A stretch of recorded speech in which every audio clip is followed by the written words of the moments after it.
From JBS Studios in Greater New York, this is the JBS News Update with Teisha Bader. I'm Teisha Bader with the JBS News Update for Thursday, June the 30th, 2022.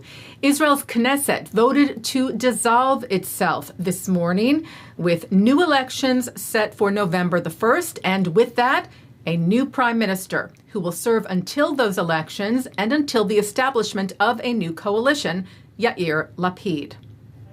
After the Knesset vote of 92-0, Bennett and Lapid hugged and switched seats, Lapid moving to the prime minister's spot. Lapid tweeted that immediately after the vote in the Knesset, he went to Yad Vashem, the World Holocaust Remembrance Center, writing, "There I promised my late father, Holocaust survivor and former Knesset member Tomi Lapid, that I will always keep Israel strong and capable of defending itself and protecting its children." Later this afternoon, a small transfer of power ceremony was held with outgoing Prime Minister Naftali Bennett and Lapid, their families, and several senior officials in attendance at the Prime Minister's office in Jerusalem, where Bennett told Lapid this very special position and this country do not belong to any one person. They belong to the entire people of Israel. I hand over to you the responsibility for the state of Israel, telling Lapid, "Good luck, my brother." Lapid told Bennett, "You are a good man and an excellent prime minister. You are also a good friend."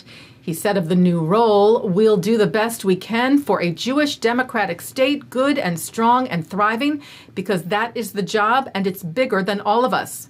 The group then raised a glass to the life of the state of Israel. לחיינו לחיי מדינת ישראל. אמן.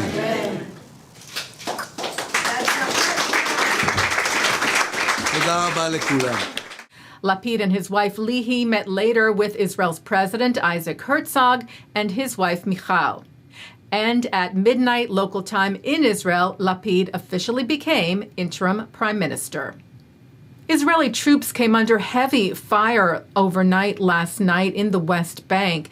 The IDF tweeted that soldiers escorted hundreds of worshippers into Joseph's tomb, which is outside of Nablus, and Palestinian gunmen fired heavily at the worshippers, injuring 2 Israeli civilians and the Shomron Regional Brigade commander.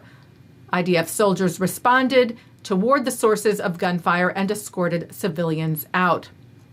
The injuries were said to reportedly be light. The Times of Israel said that the Palestinian Islamic Jihad terror group later claimed responsibility for the shooting. Well, 92 U.S. lawmakers across party lines are calling for more to be done in the face of anti-Semitic hate crimes in the U.S.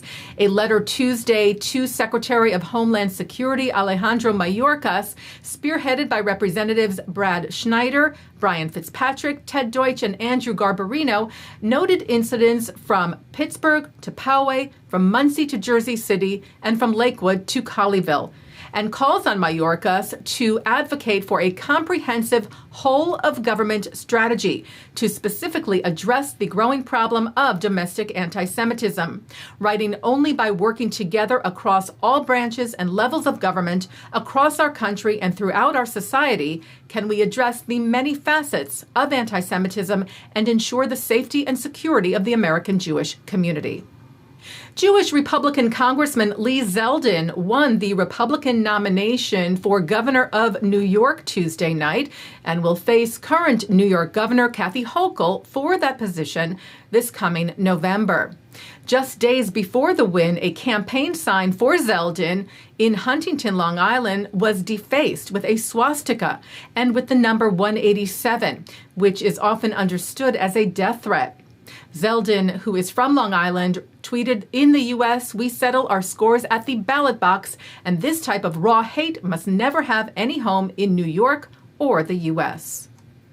Chairman and CEO of Pfizer, Albert Borla, received this year's Genesis Prize in Jerusalem last night.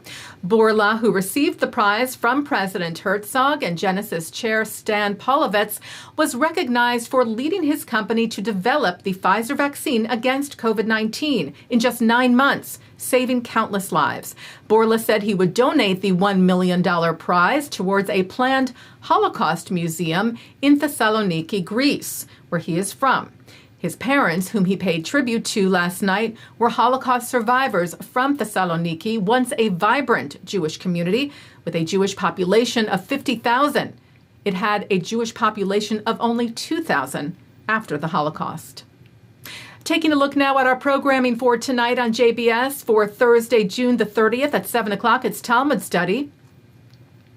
At 7:30, Eric Goldman speaks with director Yair Qedar about his film, The Last Chapter of AB Yehoshua, the renowned Israeli writer who died just over 2 weeks ago.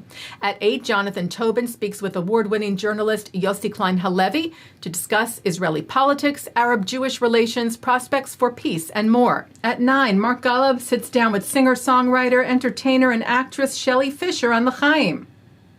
At 10, Erez Sherman speaks with Israeli and UConn Huskies basketball legend Doron Sheffer about his journey from the court to the synagogue.